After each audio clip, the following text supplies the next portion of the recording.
Hello friends and welcome to Into Fly Fishing. Today we're here to talk about this Redington Behemoth Reel, what we like about it, what we don't like so much, and how it might fit into your arsenal. So let's get started.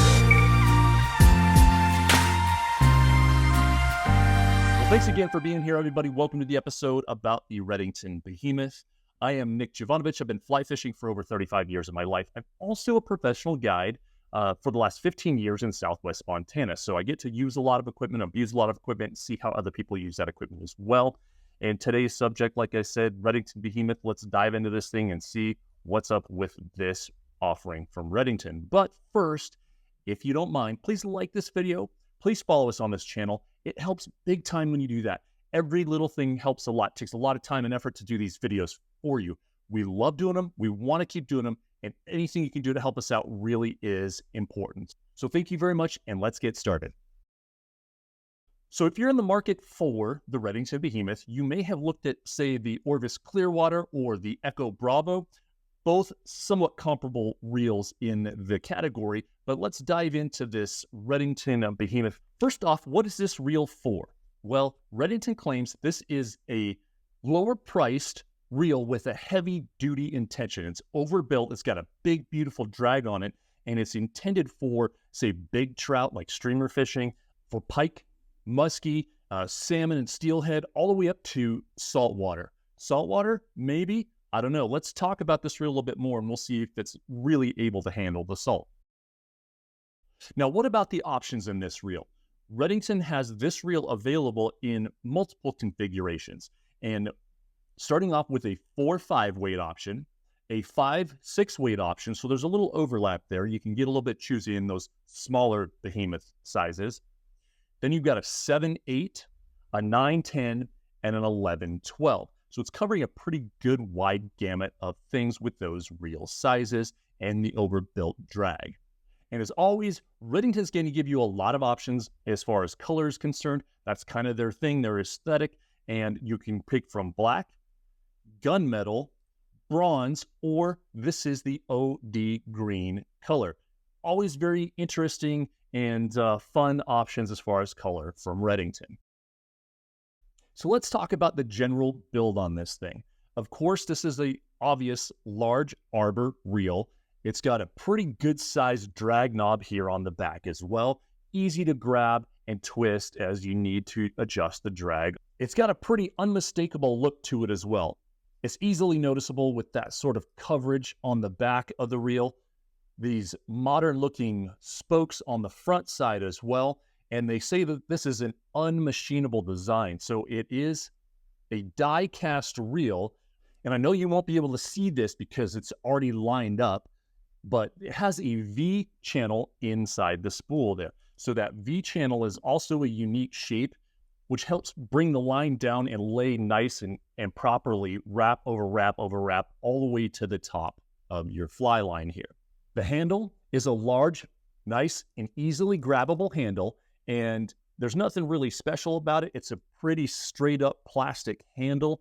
And of course, we have to mention that overbuilt drag system on this thing as well. Going into the spool specifically, we already mentioned that it's a large arbor spool with that V channel shape to it as well. And it really does have a pretty good line pickup. You're picking up over 6, almost 7 to over 9 inches per turn, depending on the size. So this large arbor is picking up quite a bit of line per turn. To remove the spool from this reel, a lot of them are just kind of a manual push out. This one does have the little twist knob in the middle here. So we got to twist that thing out a bit. It has a stopper on it, which I really like because some other reels, this pin actually can come all the way off. You drop it in the water, you drop it in the rocks, then you're SOL. This one kind of stops here. It allows for easy removal of the spool. So we can kind of see the V shape a little bit better from the inside here.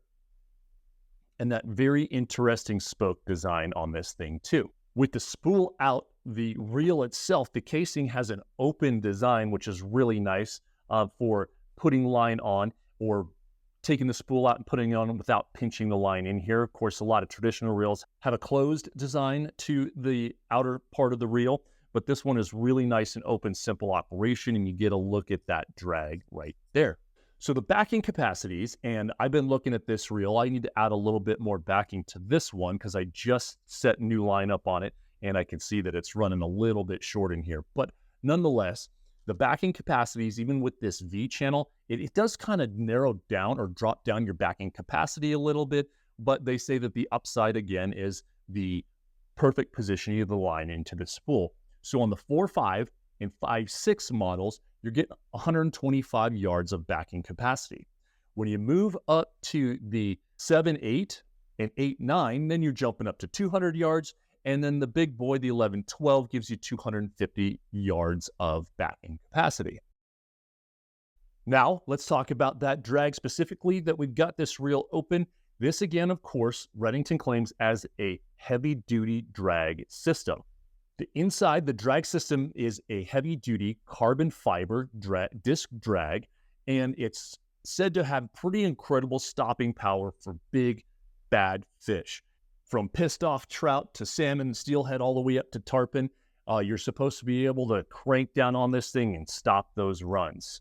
And for all the tests I could find on this thing and pull tests, we maxed it out at about 16 pounds, which is pretty freaking good, especially compared to other reels in this price category. Now, this is not a sealed drag system. So Redington says, go ahead and use this in the saltwater. And while that is true, I prefer to use a sealed drag system in the saltwater. Salt is very corrosive. You get sand grains and little bits of coral inside there. So if you choose to use this one for the salt, I just implore you to take it apart and wash it really well every time you use it. Now let's talk about the weights on this thing. So starting off with the 4 and 5 weight, you're down at 5.2 ounces. Not too bad. When you jump up to the 5.6, you're going to go 5.7 ounces. 5.6 weight is 5.7 ounces. And the 7.8 is going to be 7.5 ounces. 9.10 weight, which is this one. This one is one that I've been using on my spay rod. Bigger line capacity, of course, for that bigger, thicker shooting Skagit head. This one comes in at 10.8 ounces. And when you jump up to the 11.12, the big boy, you're going to be at 11.4 ounces. Now, that seems a little bit heavy, and it is, compared to other reels in the category. But again, remember, this is a cast, not a machined reel. It's got an overbuilt drag system. And when you're getting into heavier rods, especially in saltwater and spay, the weight can actually help counteract the heaviness of a big rod. In the salt, of course, you're not blind casting all the time. You're hunting first and then making casts. So I don't think the weight really comes into play in this situation as much as you might think. Now let's just discuss the looks and the feel of this Redington Behemoth. So first thing you'll notice is it is kind of a striking and modern looking reel. It is a interesting build, and Redington does a lot of good stuff in that area, if you ask me, something that's a little bit more modern and aesthetic. And this reel definitely has that going for it. It does have kind of a bigger build, kind of a semi-bulky build to it, which some will like and some won't. It's not super thin. It's a little bit wider. I call it a medium wide here on the spool width. So some will like that, some won't, but it really does help with these bigger weight lines, and especially something like my Skagit shooting head here. The handle is easily grabbable. It's not like super ergonomic or soft. Redington does a lot of those softer, tackier rubber grips. This one is not, but I'm not going to dock it that many points for having a pretty typical and standard handle.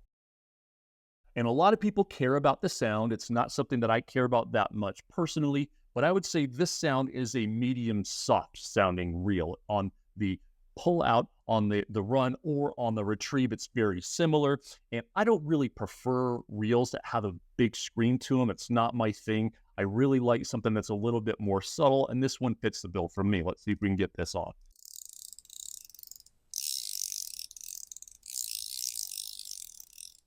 And there you have it.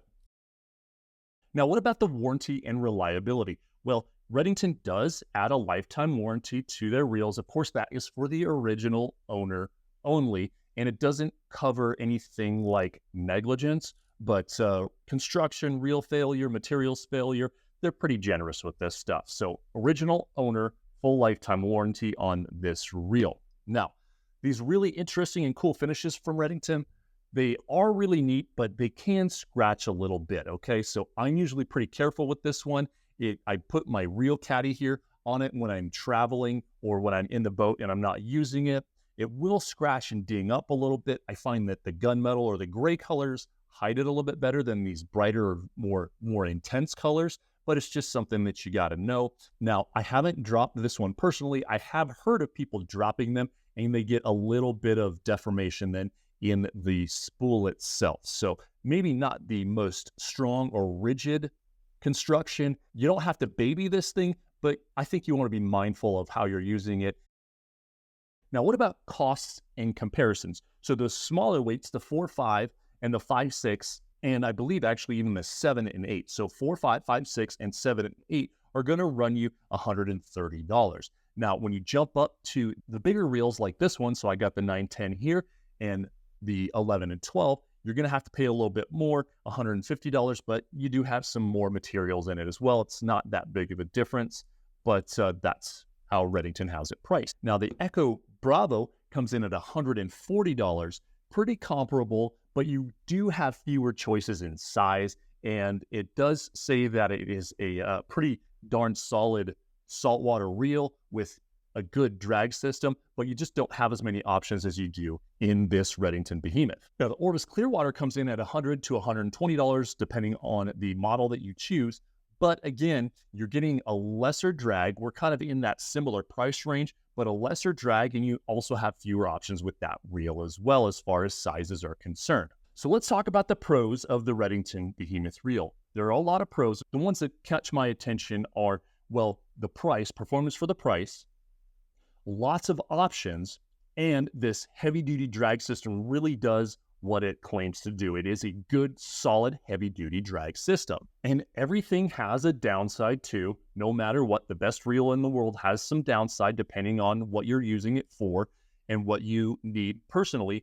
The downside of this Redington Behemoth is that, well, it's not a sealed drag system, and I spoke about that before, and it is a little bit heavier than some are going to like. So what's my personal recommendation on this reel? Now, I've had this one for about 6 months now. I've used it in salt. I've used it on my spay rod. And I would say that the performance for the cost is really there. It's on point. If you need something with some real stopping power and don't want to spend a lot of money, this is a great go-to, okay? People who are newer to big game fishing and just need to get something that's going to work, this is a great option, all right? Don't be afraid to pick this one up. Also, that intermediate fly fisher that needs to just add things to the quiver. Say you already have your first salt rod and you spent a lot of money on it, but you just want something else there. You need a little gap filled in your arsenal. You don't want to spend a whole bunch more money again. This is a good go-to as well. Just remember, like I said, if you use it in the salt, pop it open, rinse it really well every night you get home after fishing saltwater with this reel. As far as advanced fishers, I would probably say you're better off going with another reel. Redington makes another heavy torque that's going to be a little bit more expensive, of course, but if you're an advanced fisher, I think you could probably step up to something else besides the Behemoth. All right, folks, thanks again for being here. That concludes our little ditty on the Redington Behemoth Reel. I hope you found that helpful and informative. Now, if you don't mind, again, one last time, please like this video and follow us here on this channel. It helps us out a lot. Thank you so much. Again, this is Into Fly Fishing. I'm Nick Jovanovich, and we'll see you again next time. Take care.